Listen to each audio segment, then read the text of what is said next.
The sound of Whitecliff's country. This is DCR. Located at the junction of Milner Crescent and Dormer Avenue South, the Aylesham Heritage Centre is open to the public between 10 and 2 each Wednesday. A volunteer-run cultural resource for the former mining communities of East Kent, the Heritage Centre now houses a unique collection of mining records, photographs and objects from all of the East Kent pits, as well as offering mining history talks and visits to schools, village halls and community groups. As well as preserving the history of the Snowdown Colliery, the centre also aims to celebrate the heritage of Aylesham itself, as Chairman Lynn James and Vice Chairman Keith Owen explained. The Heritage Centre was started on the 23rd of June 2004, and it was started by a fellow by the name of George Horsfall. He called a meeting at the Aylesham Parish Council office in Milner Crescent for anybody interested in joining the heritage. 11 people attended the meeting, and a committee and a constitution was drawn up in July 2004. Philip Sutcliffe was appointed treasurer and George Horsfall was the chairman. The 13th of October 2004 was the first AGM, and this was called by George, and the committee was picked. Karina Jarvie was the treasurer, George Horsfall was the chairman, Philip Sutcliffe was the vice chairman, and the committee was formed with 6 women and 1 man. And then it was agreed that HSBC was the appointed bank for the group. And George presumably was a former miner? George was a former miner. Right. In Snowdown? In Snowdown Colliery. Okay.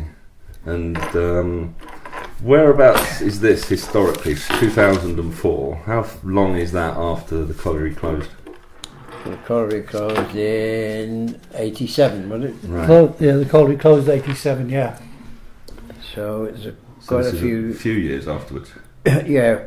But what he was interested in, not so much the setting up the heritage, it was setting up the heritage regarding the history of Aylesham. Okay. Not mainly the pit. So specifically the village. Yeah, and the stories of the people, how they travelled to the. Okay. That's what he was basically after. And Aylesham, just to sort of state the obvious, basically came about because of Snowdown Colliery. Because of Snowdown. When the pit opened, Aylesham was just fields, and Dorman Long, was it? They started building the houses in Aylesham. Okay. The mine owners was Pierce and Dorman Long. Pierce and Dorman Long. But the Dorman Long was a separate. They were the housing people that started the building of Aylesham. Right. And and the first roofs went on in 1926, I think. Yeah. The first street to be built was Spinney Lane. The second one was followed by Clarendon Road, and the third was King's Road. 1926, of course, is the Great Strike. Yeah, so that's quite right. Something Yeah. to begin all that. Yeah. We've actually got photographs of the houses being built in our archives. Chick from Dover got involved with George in 2005. They donated a computer, scanner, printer, a digital camera to the Aylesham Heritage Centre. And Aylesham Parish Council in 2005 August gave permission for the use of the downstairs room in the heritage building here. Right. And we just paid the insurance on it. And this was an empty building at the time? Well, the council used it, the parish council used it. Okay. George applied to the lottery fund in November of 2005 and for a grant of £5,000, which was granted for the funding of equipment and stuff like that. Oh, so the money sort of was coming from all over various bits and places. Yeah. 2006, the Aylesham Bowls Club, they donated $250 towards the Heritage Fund. The insurance for this room downstairs was £250. The parish council donated that amount to the club. So the Heritage didn't actually pay that. Okay. We got a donation from there. In the AGM in October 2006, the bank statements showed £2,768. So we was getting quite a bit of money together. For a project 2 years old, that's a Yeah. very healthy state of affairs, isn't it? And there was a good local support for the project, presumably, Yes. not just financial. No. In 2007, we also got a grant of £1,000 from the Kent County Council, but that was for the new chairs in the centre, Okay. which was split between Heritage and the Parish Council. Okay. 2008, Snowdown Colliery was closed, but they had a regeneration project, which basically was they were trying to get some buildings on the colliery ground, and they were going to look to put a heritage centre up there, but that fell through. The regeneration people had £2,340 in the kitty, so they closed that down and they gave that to the Heritage Centre purely on the agreement that that money would be used for the Aylesham book written by Keith Owen. So that was where that's where the colliery history and the village history really came together in terms of the heritage. That's right. And why were you chosen, Keith? I'd done a little thing before on the history of Snowdown Football Club, Oh, okay. and it went down quite well with the local people, you know. And George Horsfall seen it, and he said to me, "Would you fancy doing something on the village, you know, at Aylesham?" And that was it. And so we all sat down and made a basis of what we were going to do and how we were going to do it. We set out researchers like Lynn. There was about 5 doing research, spending a lot of time down in Dover at the in the archives, weren't you, Lynn? Yeah, the museum. Researching everything. And it took 2 years to do the book, and it's gone down really well since it's been produced. I think we've sold about over 600 copies now, haven't we? Yeah. That's a great collection of photographs and information, isn't it? Yeah. We did interviews with a lot of the local people here, apart from doing the research in the Dover Express and what have you. It was good. It was quite interesting when we did it. You know, there was lots of things cropping that were surprised us. You know, what I was mean? going to say, did there much come out of the woodwork? Oh yeah, there was. Yeah, it was quite a bit. In 2009, we had approximately 1,355 photographs. Wow, from the village. that's people. incredible. From the actual For the our archives. And we had a bank statement in 24th of October 2010, and we had £2,733 in the kitty. And that year we also had a heritage trip to Blanavon, Big Pit, South Wales. 7 members went down, and we had a good time down there. Fantastic. Going around the pit. Why did you choose Blanavon specifically? Was there historical links, or is it just important to the... The link was the chap that runs it, who's in charge of it, he had relations live in Aylesham. Oh, okay. And he used to come down here as a boy, and obviously with the connection of the mine and that, and I think he got in touch with George and asked him if he'd be interested in sending some information and what have you. And that's how he came to go up there. I see. Yeah, and I think he's coming down again this August. Yeah. They're coming down here. Wednesday. Yeah. Yeah, the funny thing was, we was looking at some of the old photographs of the railway station, and there was a picture of this lad when he was a young child on the station. What a coincidence. Because there are a lot of people from all over really, but presumably from the South Wales pits especially. Yeah. On the 13th of October 2010, George Horsfall stood down as chairman. He'd had enough and he wanted a rest. So he appointed myself, Lynn James, as the chairman. Vice chairman was Keith Owen.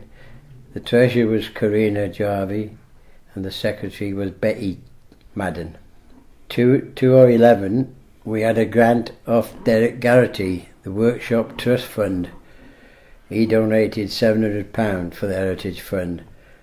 This was towards exhibition boards. Aylesham book cost from the publishers that year was £3,354, and that was for 750 books in November 2011. So that was paid for out of our funding. And that's your first print, which is nearly sold out then. You're on the way. We extended it to 1,000 after that. Because he said it would be cheaper to do. It'd be just as cheap to do the 1,000. It was a 750 because if you had to come back for the other 250, you have to have another run-off. That's true. So we extended it, didn't we? And then in October, the treasurer, Karina Jarvis, she put her notice in due to her other workload, because she's with the miners, Save the Miners and the festival in Aylesham. So she's got a lot on her plate, so she had to give it up. So we've had to appoint another secretary for the time being. And in October the same year, 2011, we got a grant from Bridge the Gap, Dover Council. That was for the extra money we needed to buy the extra books. Okay. That's Dover District Council. Dover District Council, yeah. That was £3,960. And then we had, in the 29th of August, we had the Miners' Gala at Aylesham. This was the first time we held it in Aylesham. It replaces the Falmead Deal Festival. And that ran for 2 years in Falmead? That's 1 year. And this is the second year that we're into it. Okay. We're hoping to have it here every year, but it all depends on the Miners' Committee. We had another little bit of funding on the 9th of August 2011, and that was Dover Council Bridging the Gap. Right. And that was the application for a storage shed at the Parish Council building, which was at the back here. Yeah. We were granted 1,800 towards that, but we're still awaiting planning permission from Dover Council to get it. We got that much archives in the building downstairs. It's becoming a health and safety hazard now. That's why we've reverted to these exhibition boards. Yeah, very smartly looked downstairs. Which we can hang on the wall. Yeah. And is this building still shared with the Parish Council? Parish Council are upstairs, we're downstairs. Right. And also downstairs, the carnival people use it. Yeah. It's general use for the Aylesham people.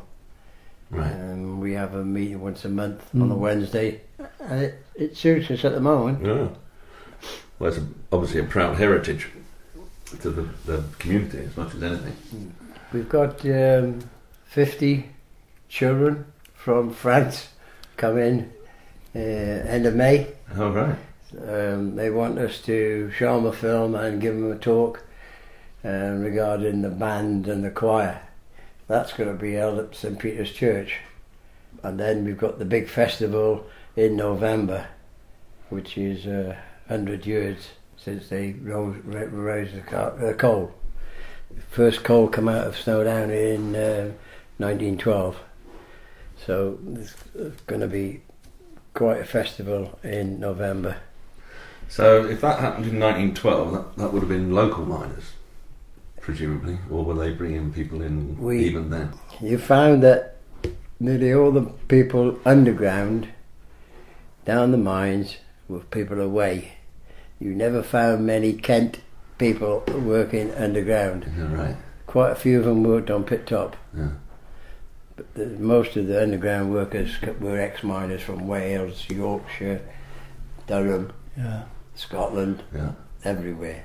So that gives. But they didn't start coming in, till 1926. When they started, Pearson and Dorman Long started negotiations with different coalfields to bring miners into Kent. And what happened before that, I think. A lot of miners came from Devon and Cornwall, the tin mines, and did the sinking, Oh, okay. A lot of them came here in the early days. Right. Because, I mean, although they produced coal in 1912, they weren't really in production. Right. It was just hitting the scene, you know. Yeah, It all wasn't that preparation and locating the seams, I guess, as much as anything. Yeah, that's right. Yeah, so the tin mining industry would have been in decline a long time before then. Oh, yeah. But all of which gives Aylesham and the area quite a heritage, doesn't it? With, as you say, people from all over the UK, literally. Yeah. I mean, the DVD that you've got and in your book, you know, some of the stories are about people walking from the station and never seeing grass before and wanting to go home again because That's right. they're quite touching, to say the least. Yeah. Yeah. Well, they never had electric white lights, did they? No. Running water. No. And they thought it was wonderful, the houses. You see some of the coalfields at the South Wales coalfields and Durham. I mean, they were real industrial areas. There weren't much green fields around there. You know, I mean, there was heavy industry, and of course, when they came here, they thought it was heaven. You know, only 5 miles to the coast. Yeah, a lot of them had never seen the sea before. And I was reading downstairs just then on the boards that you just mentioned about the big discussion, or the big discussion as to whether there should be bathrooms in the houses and things like that. Yeah. Because the pits didn't have washrooms at the time. No. Everybody came home. The pit baths was built in 1935, and that they were built on the premises of the miners would pay so much, and the mine owners would pay so much. Okay. It was a combination of things. That's when you used to have a little tin bath and you used to fill it up, put it in the kitchen, and then half the women neighbours used to come round then. So you see your dad getting the bath.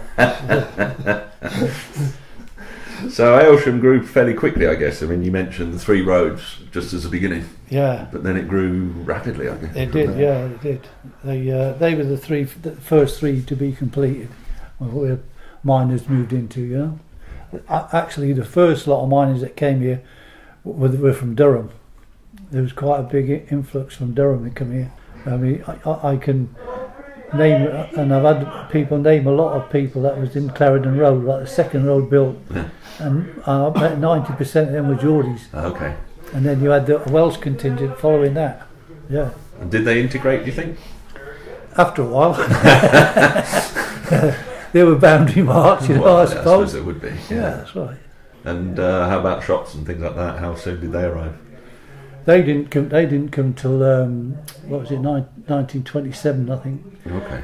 I think the first houses, the first shops that were built actually were houses that were built on Queen's Road, and they were converted into shops. You know, and then the development of the Market Square started after that. Well, the pub was built quick. The Graham was built 1927. Yeah. And that was basically for lodgings for the sinkers. Yeah. The Greyhound pub was built. Well, it was Greyhound Hotel in them days. Okay. The first public building was the Glenvivian Miners' Mission in Burgess Road. That was the first public building to be built. That makes sense. Yeah, I was reading about the sinkers. They seem to be a little community all of their own. Oh, they were, yeah. Yeah, well, they were well diggers in Kent. Local people used to go around digging wells in people's gardens, and that's how they got the job as sinkers. Okay. So, and of course, this is all well before nationalisation. So, as you say, this is all funded by private mine owners. Yeah, that's right. And the Kent minefield was particularly rich, wasn't it? The quality of the coal, in terms of quality of coal, it turned out expensive because they were deep. Yeah. Okay. They were deep mines and geological conditions. Yeah, there was a lot of problems. That's really why the Kent coalfield didn't really kick off as it was intended, you know. And all the shareholders started pulling out in the 1930s. You had the recession. Yeah. And so where Aylesham should have become a town, really, it became a village. That was it. So did Aylesham grow quickly and find a limit, so to speak? A natural limit because of that? Or? No, I think the research we've done, it took off till 1927 when they first started coming to 1930, and then when the Wall Street crash happened, and shareholders was pulling out the Kent coalfield because there was a lot of geological conditions.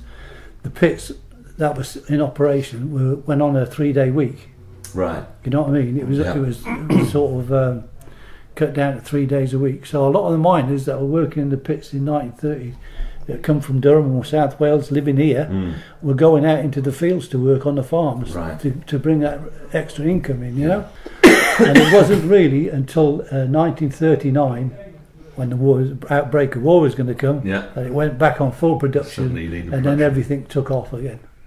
Oh, right. So it reached a level and stayed there for quite some time, really. Yeah, a lot of the houses in Aylesham in the 1930s, people that came here from Durham, South Wales, and wherever, a lot of them moved out to the coast because there was no facilities here. Yeah. There was, I think, 2 shops, a couple of shops, and there was absolutely nothing here. And had the railway arrived by then? The railway had arrived, yeah, but that was only a little halt station. You know what I mean? Yeah. It was not jump on and off. And presumably that was really again for industry rather than for passengers. That's right. The reason that, I mean, they had a cut off, and all the goods for the houses built in Aylesham came in by rail. Right. They were stored at Shepherd's Well or Aylesham, and then they were brought in by train at night time, you know, and then shuttled into a stockyard down here. Right. So that was quite an early introduction, that branch line then. Yeah. But the actual railway station opened as a halt in July, I think it was July the 9th, 1926. And families that moved here during the sort of 20s and 30s, presumably, I mean, you guys obviously stayed, your families came, but is Aylesham still very much rooted in that time? Yeah, I think it is. It's hard to say about it now, really, because I mean I'm sort of the age group that I can remember it all. You know what I mean? Yeah. But I suppose for the younger ones, they don't even know a pit existed or what it was like to live in a mining community. You know what I mean? Yeah. So for my age group, it's quite. I would say, you know, yeah, I can still walk around the village and I still know families, I still know their grandkids and all that, you know. Well, that's good then. Yeah, that's right. Yeah. But there's a lot that I don't know as well now. Wow. Yeah. Yeah, from the 30s up to the 50s, nearly everybody intermarried. Families married, because most of them had about 6-7 kids, and they all intermarried, and everybody knew everybody, and they knew, you know, the relations. And it's only recently that when the pits closed, the youngsters have had to move out of the village to get jobs. Yeah, and I suppose from stories that I've heard, there was quite a good social life in the village as well. Oh yeah, there was quite a few pubs and clubs, and sports. They're very good at sports. Yeah. That's one thing. The Durham miners, the Welsh miners, and all the other ones that came from the north, they brought their own social means with them. You know, the working men's clubs, the bands, the choirs, and you know that. So that all came in as well. So that made us a bit unique compared to other places. You know what I mean? Yeah, because you mentioned the football club. That was quite a successful enterprise, wasn't it? Yeah, it was. Yeah, just after the war, and the way it started really was, I mean, you know, the Geordies, they're well known for their football, good footballing. Well, it was a war jacket at the time, wasn't it? Yeah, that's right. That's why we had the black and white Newcastle colours. Oh, I see. You know, the black and white stripes. Yeah. Yeah. So, and there was a lot of good footballers here then. Yeah, come from the local community. And the other thing was that during the war, or just after the war, there was a lot of garrison towns around here, and there was a lot of ex-professional footballers who were serving in the services that wanted to come and play. You know. Yeah. Oh, the Army. The Army's team was quite notorious, wasn't it? Yeah, that's right. Did Matt Busby play for the Army, I think? Yeah, that's what he did. I think he did. Yeah. Because they all had to do their national service, didn't they? If they didn't work in the pits. Yeah. Oh, so you got some good stiff competition as well, then? Oh yeah. We had We had some good sports teachers as well in the school. We did. Yeah. And that brought the lads on. There's a couple of rugby teachers, and they got some good players come out of that school as well as the footballers. The school football teams were always good, weren't they? Yeah. You look downstairs, I'll show you all the photographs of all the years, you know what I mean? Yeah. And they win the Dover Schools Cups, you know what I mean? They used to hate playing this. I was going to say, that must have led to a certain amount of resentment. Aylesham, God. Yeah. I mean, we had an inter-colliery sports thing, you know, would be Betsanger, Tilmerston, Chislett and Snowden. And we had they all had their own individual sports day, but every year we'd have inter-colliery sports where all the collieries would come together and they'd either do Snowdown or Betsanger or yeah, so that was good as well. Yeah, and that used a lot of rivalry in that. So the Heritage Centre, Lynn, as the chairman, is in very good, healthy condition. Yeah, we're going well now. We're getting it all together. Nearly everybody on the committee has got a certain job to do, and it's not run by one man, and that's what we like about it. Yeah, that's how to get things done. Yeah, and we do these festivals, and we enjoy it. We do. And you've got this DVD, which we touched on earlier on, and that's been a good project, isn't it? We've got a DVD out by the Kent Mines, but we're going to bring another one out, which is due for another couple of months. Jim Davis is doing it, and we got a DVD actually of when they brought the headgear down at Snowdown Colliery, but that's not recommended to see because there's nothing health and safety on that DVD. That was before risk assessment. Yeah, that's right. And are you concerned specifically with the Aylesham and Snowdown, or is the Heritage Centre for the whole of the East Kent? Coalfields? It's for Aylesham, but we get people from all over Kent coming here. I mean, it isn't another one in Kent as such now, because Chick is closed. Tilmerston is trying to start one up, but I don't know what they got any. Actually, we're the only ones with the base, you know. Yeah. We'll give you a focal point. Yeah. We have people coming all over. We had about 20 head teachers that had retired. They come one Wednesday, and they thoroughly enjoyed it. I think the thing is we're finding now we're the victims of our own success in a lot of ways, you know, because we haven't got the capacity to do what we want to do, but we could do, you know. And it was like the book. One of the main reasons we did the book was because people would come here and they say, well, have you got anything that we can take away, you know, any literature? And we didn't have anything really. Yeah. And the local people, it was good for them because they could relate to, you know, their families, granddads. Yeah, absolutely. And it was good for the education thing side of it because of the children, you know. So how do people get hold of the book if they should? It's on sale here at the Heritage Centre, and it's £9.99. All the proceeds go to the Heritage Centre, and we're open every Wednesday between 10 o'clock and 2 o'clock. But if they wanted to get in touch with people like Lynn or myself or anything, we could always get one. Yeah. But the centre is open and people are free to walk in and have a look and ask questions. We get somebody coming in every week looking for a book. Yeah. Because a lot of the local people, they send them to Australia and New Zealand and America. I had quite a few phone calls, you know, when it first came out, and this phone call, 8 o'clock at night it was, and this lady rang me up from Washington in America, and she said, you know, in the American accent, she said, are you Owen? I said, yeah. She said, are you the one that wrote the book? I said, yes. I thought, what's this? She said, well, my maiden name was Mrs. Byrne. She said, and I lived in Clarendon Road in 1926 when I lived next door to your mum and dad. She said, oh wow, good story. Yeah, and she was, the way, and she was naming all the people in the street. God. You know, like I said, there was a lot of Geordie families. Yeah, she said. I said, how come that you ended up in America then?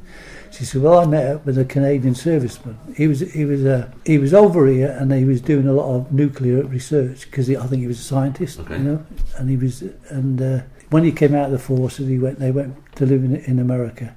But apparently he was quite big in the research of for cancer. You know, for what they call it, radio, all that. He was quite big, and she said there was a hospital named after him in Washington. Wow. But she was chatting to me, like, you know, she She said, I remember your mum. She said she was a wonderful singer because she used to sing in the choir, see. She said she's a wonderful singer and she's hanging her clothes on the line. Oh, fantastic. Yeah. So she bought a book? Hey? She got a book? Well, she had the book sent to her, had the book. Apparently she's still friendly with people in King's Road. And they keep in touch and they sent her the book. Aylesham Heritage Centre is open Wednesdays from 10 a.m. to 2 p.m. and all visitors are welcome. The centre is also pleased to receive copies of records and photographs relating to the local mining communities and help with any questions and research. Keith Owen's book, Aylesham Through the Years, 1927 to 1987, is also available through the centre, located at the White House, Dorman Avenue, Aylesham, CT3 3AA. And of course, sincere thanks to both Keith and Lynn for their time and their cooperation. The sound of White Cliffs Country, Dover Community Radio.